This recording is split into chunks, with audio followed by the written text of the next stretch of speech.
Hello, welcome back to Learning Curves. I'm Anastasia, and have you ever wondered when you should and shouldn't take criticism or advice? It's been a journey, but I identify as someone who is always interested in learning more, in being better, in doing better. It's trauma, baby.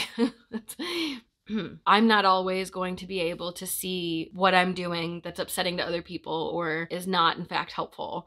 So I need to be open to some criticism, right? Well, not all criticism is created equal. I recently received some very tough criticism, and I was trying to decide, do I take this in or not? Because being open to change feels really vulnerable and scary and risky. It's just hard to know, like, when am I going to put my foot down and say, this is more about them and less about me? And when do I need to really hear criticisms? Because I feel like a lot of us get that backwards. Like, we double down on the stuff we should be changing and vice versa. I have some videos in the works about that. But with this specific topic, when do I listen to criticism and when do I say no thank you? I think I've cracked it. I think I've cracked the code. Okay, so I have 3 quotes that are gonna really help us have this conversation. The first quote is what set off the domino effect of me understanding this and really unlocking it.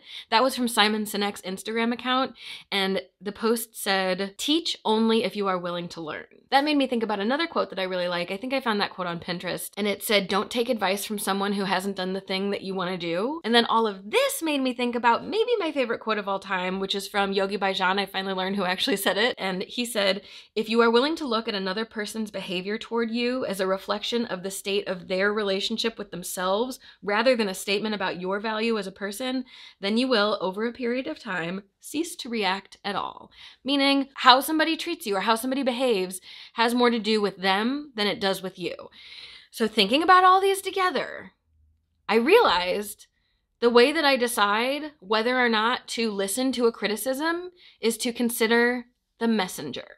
I am not going to take a lesson from someone else who is not willing to learn. I'm not going to take advice from someone who hasn't done the thing that I want to do. So if my goals for my person, for who I want to be, are not aligned with the person who is criticizing me, I'm not going to listen to that advice. I don't mean that our politics are the same. I don't mean that we agree on everything, all of the things, but if they're not on the same emotional journey that I'm on, I don't want to take in what they have to say to me, because maybe that advice would be great for someone who wants to be like them, who has goals that are aligned with that person. But if I don't, then I don't want to do that thing. I like to think about people on the road. You know, think about making a mistake, a traffic mistake, and having someone like honk and yell at you. I actually today, I guess technically made a mistake because I had the right of way and I stopped, but I was going to turn right and someone else was going to turn left and we were going onto the same street. So I'm turning right, so I have the right of way. But I see the light turning yellow. I know they don't have a lot of time and there are a lot of lanes of traffic that this person's gonna get stuck in. So I had already slowed down because it's kind of a tight right turn. So I was like, well, I can still go after the light changes. So I let them go. And that driver was like, like really angry, was like, what are you doing? That, I think, says a lot more about that driver than it does about me. The people, though, who were on the road honking at you and at you aren't thinking about your feelings after they pass you, after they're gone. They are not thinking about, man, I probably really ruined that person's day. Because it can ruin your day. It was like cyberbullying before cyberbullying existed, right? Because you could be mean and then drive off. But I do think the old school way of bullying can still happen in person and can happen by someone being really critical of you to your face. I think some people think it's brave to say mean things. Like confrontation. Like they think, I need to tell them this thing. They're not going to like to hear it, but I've got to tell them. But there are kinder ways to deliver hard messages. And sometimes the message that people want to convey is more about themselves, but they'll make it about you. That's kind of the hurt people thing. Sometimes it's the flip of the Yogi Bhajan quote. Someone might see your behavior as a criticism of themselves. So I had someone say some really critical things of me recently, and it sent me down this path of thinking about this stuff. You know, if I think about that person's actions saying more about them than it does about me, then I'll cease to react. Like I won't have like a deep emotional reaction to it. However, what I'm now thinking about is that when this person was critical of me, that was the reaction that could have been prevented had that person seen my actions as being more of a reflection of my relationship with myself instead of having anything to do with that person. Because clearly I had done some stuff that had upset this person, and if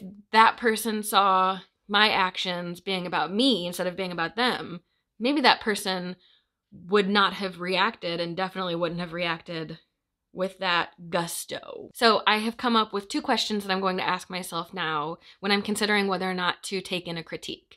And there's a chance these questions might evolve, but right now those questions are, is this person trying to do better?